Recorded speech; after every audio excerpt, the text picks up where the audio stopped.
Hello and welcome to this special webinar event, Marketing in 2017, what you must know to grow here in the digital age. My name is Brad McMullan. I am the CEO of bfac.com and the founder of McMullan Solutions, which is a marketing and consulting firm. Now, I want this event to be as interactive as possible, so we're going to try to answer as many of your questions as we can during the next 20 to 30 minutes. Now, if you want to participate, just text your questions to 601-896-3337. You can see the number right there on your screen. Again, we're going to try to answer as many of those as possible. Today, you're going to be hearing from experts in design, technology, development, social media management, and text marketing. Our goal is for you to have a better understanding of the opportunities and ways to grow in this digital climate. Now, this is not a 2 or 3 day conference, but it is rather a fast-paced snapshot of the current digital market on ways you can grow. Now, I want to begin first by defining what I mean by digital. I'm not talking about a sign or a well-lit number on a clock, but rather a mobile focus on the landscape where your customers, your future customers, donors, members, and future members are in 2017. Let me begin with the simple understanding that will literally be the foundation for your growth and improved branding in 2017 and beyond. The world is mobile. When I spoke recently at an event at Caesars Palace in Las Vegas, I told the crowd of business leaders the same thing I said at the Marketing Association's luncheon. Listen to this. The world is mobile, and either you will go mobile to reach those customers or you will watch as your competition does it first. Sears, Walmart, Kmart, Macy's, and Best Buy are just the latest big-name retailers to announce they're closing numerous locations around the country. Why are they closing so many stores? Simple. They're losing money to people who are shopping on their phones and on their iPads in apps. In fact, Amazon shipped a whopping 250 million items during the month of December in 2015. In 2016, they shipped 1 billion packages in December. And just so you can have a better understanding of just how big 1 billion really is, ask Siri or Alexa, who was president of the United States 1 billion seconds ago? The answer? It's Ronald Reagan. Not months, not weeks, not days, not hours or minutes, but 1 billion seconds ago was 31.69 years ago. 1 billion's a lot. Mobile shopping is not a trend, it is commerce as we know it today.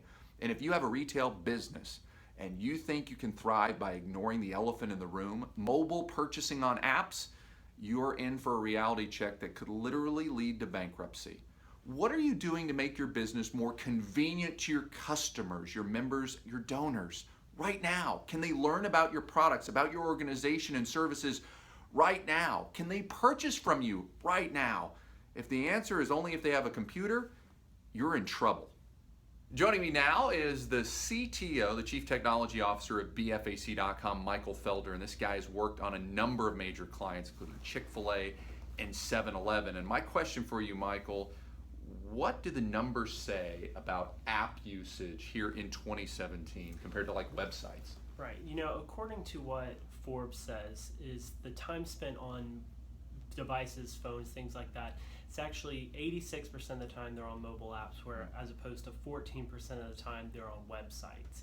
So that's a big difference. It's a big difference. So having a mobile app, it's just where people are while they're on those devices. All right, so if the people that are watching right now have a mobile app, they've done that, how do they market it? How do they tell people about it? Sure. The key to it is exactly what you said, is to tell people about it. And there's a lot of different ways you can do that. Always starting with the people you know, your friends, family, getting them to tell others about the app, share the app, telling your employees, getting them to buy into it's always key, to have them to be able to tell your customers, and then using the other channels that you have. If you have a successful mailing list, including it there, putting it on places like possibly your website or your social media to help get your message out that you have an app, and that's what you're going to be using to communicate with. Thanks, Michael. On your screen now is arguably the most recognized symbol in the nonprofit world, the red and white shield of the Salvation Army. We are currently working with this amazing organization on everything from marketing in local areas to mobile apps and text marketing. Joining us right now is the man that works on the Salvation Army projects for bfac.com. He is our big man, and I call him the Director of App Development, Ricardo Unco. And Ricardo, What is the Salvation Army doing well with their mobile technology? That's a great question, Brad. The Salvation Army, what they do very well is how they market the mobile application and the texting that they have with us. So every opportunity they have to engage an individual, a large group, or a small group, they mention to download the application and to opt in to the texting. And the benefit to that is essentially whenever they have an event, whenever they have some type of organization that's to solicit donations or giving, they could basically send out notifications reminding people in a proactive manner that that event is happening. Yeah, and that's got to be great because instead of, hey, here comes an event on a bulletin board or something like that, when they've gotten them to download the app, they can send them a push notification when they're driving by the event. They could send them a thing that says, hey, we've got an event going on here. And likewise, at the event itself, they can get people to download that app so they can ask them for money, or they can communicate with them throughout the year, which will save them obviously on mail cost and just overall, I say it's volunteer time of just working the phone tree and trying to get people to come. That's correct, Brad. And the Salvation Army really gets it that people today are on their phones, and what better solution than to be able to communicate directly with people's phones. Amen. All right, if someone is watching this presentation today and they say, all right, I see what's going on with nonprofits. I'm not a nonprofit. I'm a restaurant. I'm a retail space. I'm a real estate agent. What are some of the features that should be in their app?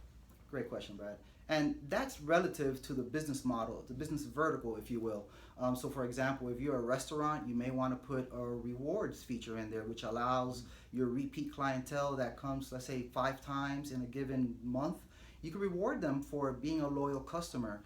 If you are a business that's, for example, based on service, you could put information in there that's relative to that service. You could update them on what's going on. You could send out notifications on what's happening that's new and something that they could benefit from that friendly reminder. Most people today, once again, are on their phones, and we are an instantaneous type of gratification society today, and we need to be reminded. Who checks their emails anymore, Brad? Yeah, you're exactly right. And it's all about convenience. When you're talking about service, do I call and book an appointment now? No, I go into the app, I select the time, I book my appointment right there on my phone, and when it comes to shopping, that's how people shop now. I mean, they're doing it right here on their devices. They're selecting what they want and purchasing it. And of course, for a restaurant, what's better than food ordering? We love that, right? That's correct. Here at the office, we're like, man, we're going to eat food today. All right, let's find the restaurant, let's touch their app, let's get the order, because we're going to also get it right, which is really neat. All right. Let's talk about push notifications. It's not just getting a message now, it's talking to the people where they actually are. That's correct. And with the push notifications that we provide, you can communicate to your audience base in 3 different fashions. It could be an all-user push. You could receive a notification that's based on geographic area, and or you could receive a geographic push notification that's time sensitive. So for example, if you pull into a football game, for example, they could get a notification that says, hey, we're all in the north side of the stadium. Please come join us. So it's all about... Because you don't want to sit with the other team. You want to sit with your fans. It's all about giving the user the information that they want to receive. So one of the other elements... Why are they all wearing the other team's colors? One of the other elements that we have available with the application's push is to give the user the option of what type of notifications they receive. In that fashion, they're not getting messages maybe that they don't want to get. So if I am a school app, I could give my users the option to receive academic notifications and not sports notifications, emergency notifications, etc. So it's a really cool feature that we have, Brad. So it's similar to like the ESPN app. If I wanted to find out specific things about the Oklahoma City Thunder, but I didn't want to know about the New York Knicks, I could receive push notifications just on the Thunder, and that's kind of the similar thing. If somebody wants a particular topic in their app, they can get that. So you're not flooding them with things that may not be important to them. So I'm a senior adult at church. I do not have young children. I don't really need all the information about the children's ministry, likewise, and vice versa. That's correct. And at BFAC, we're always looking for different manners to give you more of what you want. And one of the most recent implementations that we have is called the membership tab. And it allows users to be able to receive specific type of information in the app based on the credentials that they log in with. So for example, a lot of our law enforcement, military, even schools, universities, and colleges have this membership tab that allows either the public to see certain information, but then when the coaches come in or when military personnel goes in and logs in, they only see what you want them to see. Wow, and that's new. You gotta love the new stuff. It keeps developing over and over again. Thank you so much, Ricardo. Well, graphic design has changed dramatically over the last 3 years, so we bring in our VP of Design, our award-winning designer, Jeff Boyd, to talk about some of the things that he is seeing right now. What are some of the biggest mistakes that you're seeing companies make here in 2017 when it comes to graphic design? Normally what I'm seeing now is still outdated design practices, anything from still using frames, outdated frames. What were you thinking? I mean, like using Dreamweaver still, outdated color schemes. Is that a song? It is. Oh, man. Outdated color schemes, outdated typography. I'm still seeing the usage of splash and animated GIFs. I still see sometimes when you come on a website, the music still plays where there's no pause button. I see a lot of... A little annoying, by the way. If gotta- you don't like that, why would you have give the that to pause your button. clients? Yeah. You see too much text, or what I call block texting. You see too much usage of stock photography, not your own pictures. Then you see the websites that don't expand to the person's computer or laptop to their surface. And Use then the screen size. embrace responsive websites. You have to do it. You have to jump on board, because if your website is not looking good on a website, laptop, iPad, tablet, or any mobile device, you're missing the boat in 2017. Yeah, not only is it bad for devices like this or your phone, Google pretty much is blocking them now Yes. from being found in search engines. So you've got to have responsive stuff. All right, second question. What should people do with their business cards and marketing material? You know, you see crazy things out there when Yeah. people are passing out cards and flyers. One when you want to start with is making sure you're following your own branding standards. So it starts with colors, so making sure you're using the same logo. Be consistent. Be consistent, same typography style. Use the same font and everything. Then, you know, first impressions mean everything. When you pass that card out, that business card, you want that client to be impressed. And now in 2017, the trends are you want to print that card on good material, cool textures. Yeah, you don't want to really cut corners when No it comes to corners. business cards, right? No, they're going to just toss them. That's just where it's going right now. All right, Jeff, a number of designers are actually watching this event right now, both young and experienced. What advice would you give them being a designer here in 2017? I'm going to give you the advice that I got when I first started out, and that was never stop playing with ideas that are in your head. You know, 90% of ideas that I've come and I still use to this day were just ideas I just started playing around with. And now I use those for my own clients. Number two, I would say is look around for all kinds of design and be influenced by it, but don't copy. And then use that to harness your own design voice and your own skill, because, you know, clients and your future customers are going to be wanting to work with you based on your own skills, not because of someone else's. Plain and simple, be creative. Be creative. All right. Yep. And some of the things that I've seen in the past, you'd get a marketing flyer given to you at an event, and it would be just loaded with all kinds of stuff. What do you say about that? Less is more. You know, I mean, it's simple as that. Find what you want to say, and remember, you want to attract the attention of that client and get them to call you and get that meeting. So just less is more on that. And here's a guy that designed literally thousands of websites, probably never thought in his wildest dreams he would be building mobile platforms and apps. But that's what happens. Yeah. Times change. You got to kind of change with the times, but you kept the creativity pushing forward. Yeah. Still try to do that. Amen. That's some great insight. Thank you so much, Jeff. Now, I know a number of people will use their favorite social media account to try to reach new customers and to also communicate with their current customers. Now, let me be perfectly clear. I am a big fan of social media and how it can be used to help you grow your business. But I'm also well versed in the limitations. First, according to Facebook, the average business will only reach 16% of the people who have actually liked their page. So if you have 100 people who have liked your page, your real potential reach is only 16 people. Again, that is coming from Facebook. Second, if you're using a third-party posting service to schedule your posts, your reach will be even lower. Our research shows that your reach will actually be cut in half by using a third-party program to make your posts for you.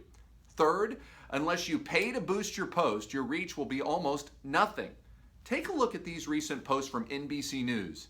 While the national news organization has more than 8 million followers, according to their latest posts, they only have a few thousand likes or a few hundred comments, while others have only a few hundred likes and only a handful of comments. So if you work your tail off and get nearly 9 million people to like your personal Facebook page, your reach will only be a few thousand people in a post, and sometimes only a few hundred.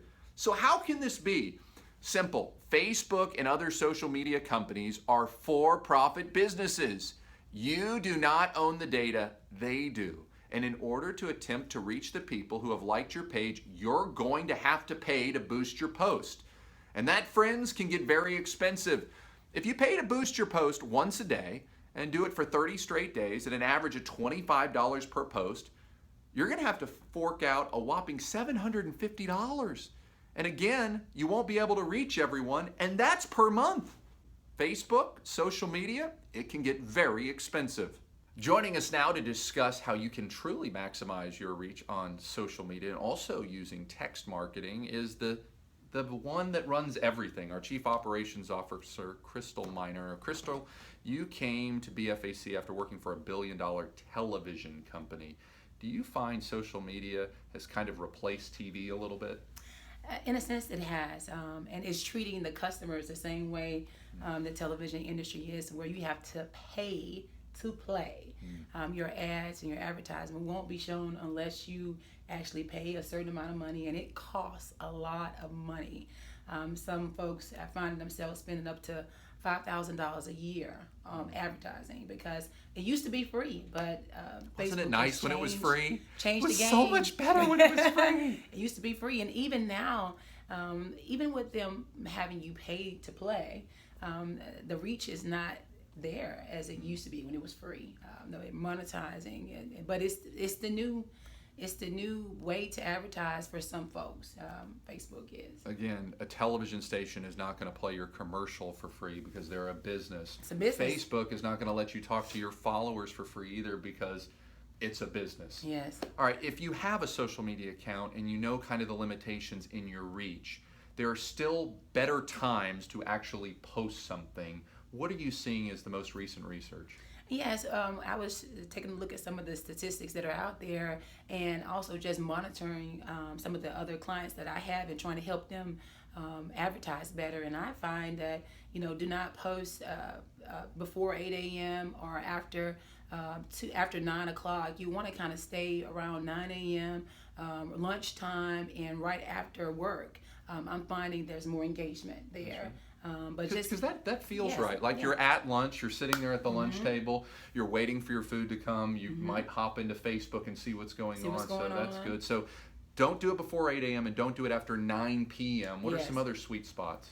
The one thing I like is that when you're posting too, if you have ability to send some photos with that and links, that people love videos. That's the reason why Facebook became so popular. They love pictures and videos. If you have the opportunity to add Your some words visuals, just aren't that cool. Yeah, you add some visuals with your text. I find that more people are clicking on that. And then just also, if you add a link to link them back to your business, opportunities for them to see more of the product and more of what you have to offer. Again, just a few moments ago, we talked about how Facebook admits that you can only really reach about 16% of the people who have liked your page.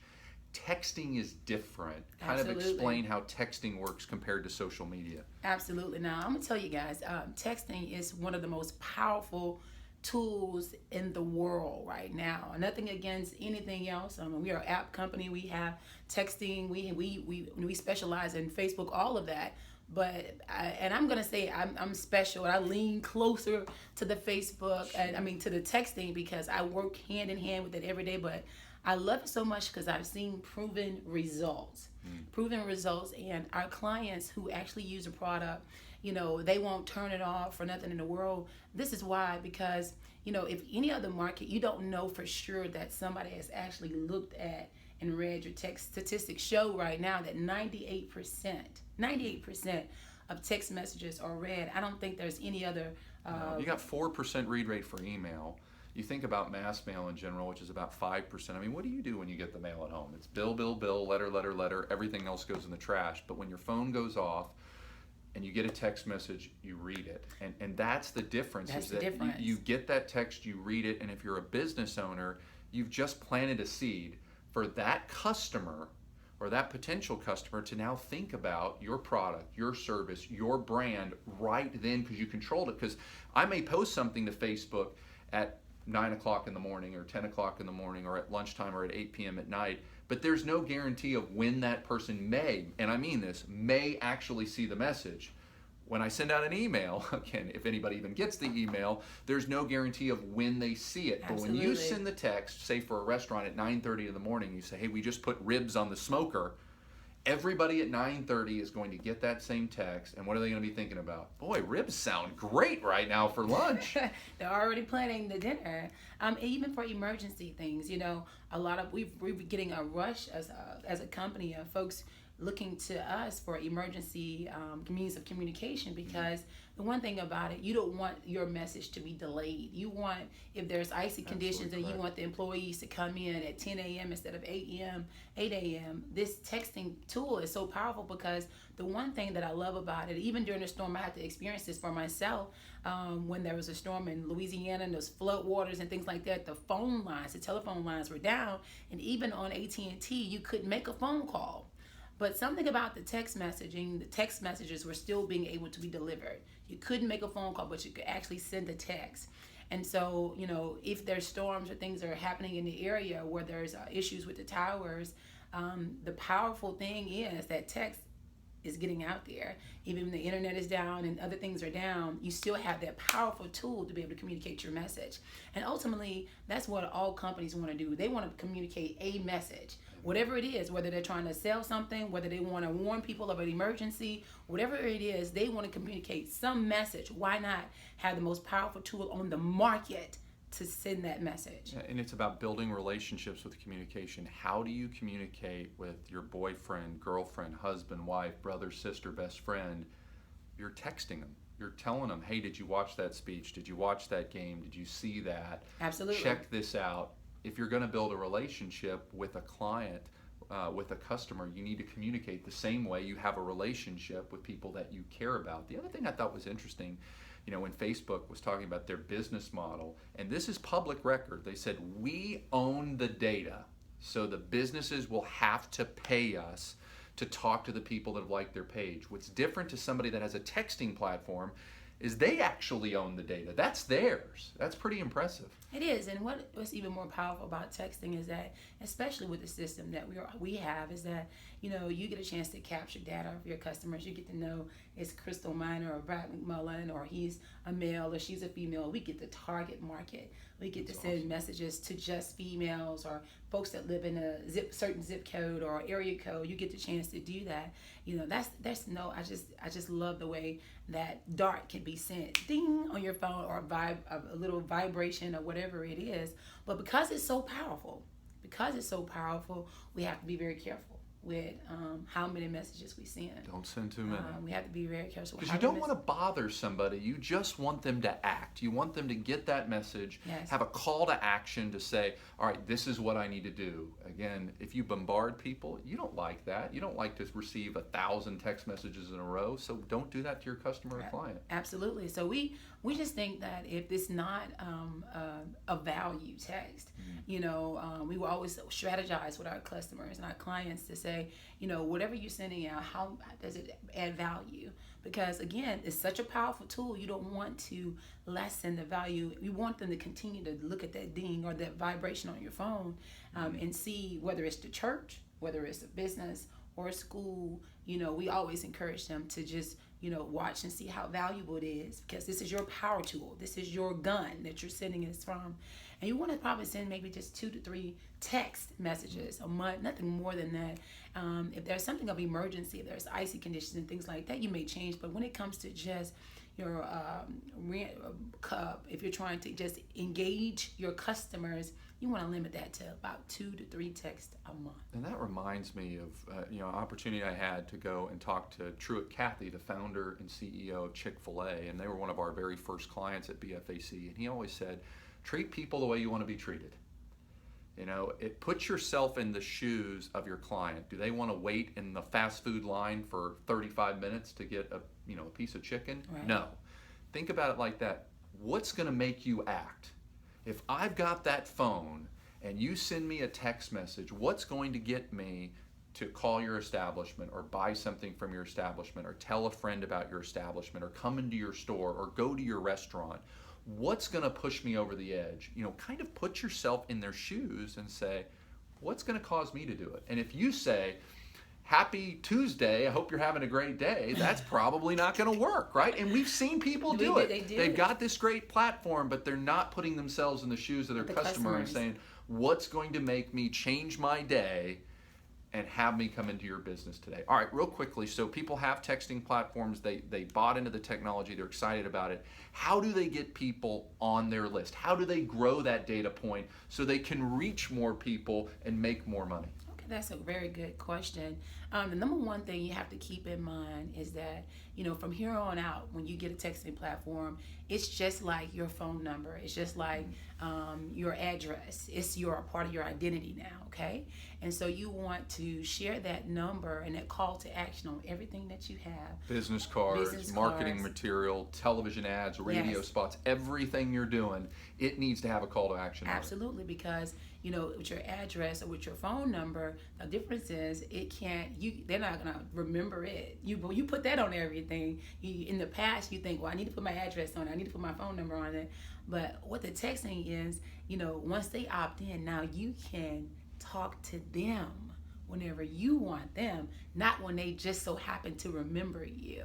And so, like you said, on all of your marketing material, whether it's your billboards, whether it's your television spots, whether it's your push cards, and when your servers or your receptionists come into your establishment, there needs to be something on display at the front of your establishment, and then they need to mention it. There's nothing more powerful than the verbal push.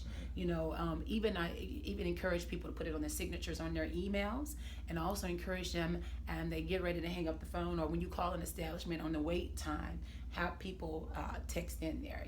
Text BFAC to 95577 or whatever while they're waiting on the line. Put the call to action on the call when they're waiting. I think that's a great idea as well.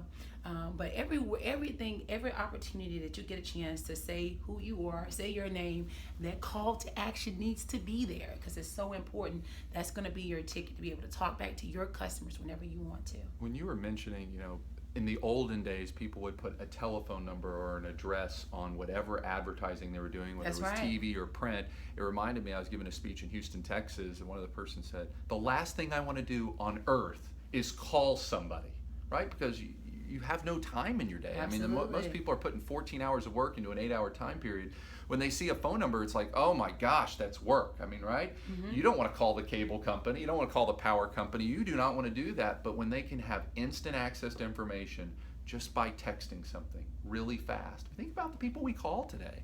A lot of them don't even have voicemails, and it's not because they don't like the people that are calling them. It's just they don't have time to return the call. Absolutely. So they're almost forcing people to text. Yeah. And it's also a great way when they're putting in their advertising to find out what ads are working and what ads are not. So if you have a different keyword for your radio spot or for your TV spot or your printed piece or your business card or your social media campaign, Absolutely. you now know what's working and what's not working, because we say it in business. Leaders aren't afraid of spending money, but they want to spend money on something that actually makes them money. Absolutely. They want to make money, and I think that, having that ability to be able to talk to your customer, whether it's 10, whether it's 100 or whatever it is, you want to just be able to easily pull out your phone and text your entire distribution list, or pull out your laptop and text your entire distribution list. These customers, they already know who you are. They like you, they've heard of you, and they want more of it. They would have never opted in had not they wanted to get more from you. Some great information. Thank you so much, Crystal. Now we want to get to some of your questions. Unfortunately, we don't have time to answer every single question we've received, but we will answer the questions that we don't get to during this event after the event, so stay close to your phone. All right, question number 1. With the app industry booming, should I even have a website? Yes, but only after you have an app. I would never tell someone to get rid of their website or to not have a website altogether. But the stats, as Michael pointed out, show people use apps far more than they use websites. How do you personally access your Facebook page? You go to facebook.com or you just touch the giant F there on your phone. All right, question number 2. How would you market internally to the staff? All right. Getting everyone at your company or at your church or at your school or at your business organization on the same page is crucial for your growth. The more they know about what's going on, the more a part they're going to feel to your organization. How do you right now tell everybody congratulations, or I want to announce a new hiring, or we have a special event coming up? You should have everyone opted into an employee keyword in your texting platform and use it regularly. Communication is the key to relationships, but also business growth and satisfied employees and staff. All right, question number 3, which social media channel is the best? Right now, Facebook is the king today, but Instagram, which is also owned by Facebook, is becoming very popular, especially with millennials, while Twitter appears to be losing some of its popularity. All right, number 4, how much does it cost for BFAC to do a company's marketing? Well, I appreciate the question. BFAC works with our sister company, McMullan Solutions, to handle all of our clients' marketing needs. Today, a number of companies choose to outsource their HR needs or their accounting needs, or sometimes IT and design work and even programming.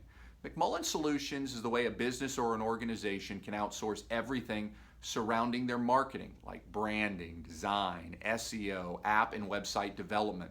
The cost ranges from $600 to about $1,500 per month per client. But the company only works with one industry per market. So if a restaurant in Austin, Texas decides to hire McMullan Solutions to do their marketing, McMullan Solutions will not work with any other restaurant in that market. We have some pretty competitive employees. The growth of our concept is based upon saving a business or an organization thousands of dollars in salary and benefits by, again, outsourcing their marketing.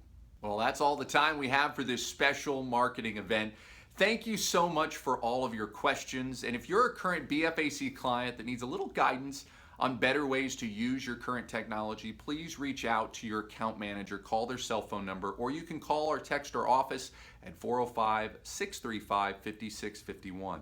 And if you're looking for some hands-on help with your own marketing, feel free to call McMullan Solutions at 601-896-3337. I would like to thank Michael Felder, Ricardo Unco, Jeff Boyd, and Crystal Miner for their input today. And thank you so much for watching our special event, Marketing in 2017, What You Must Know to Grow in the Digital Age. Have a great day, everyone, and God bless.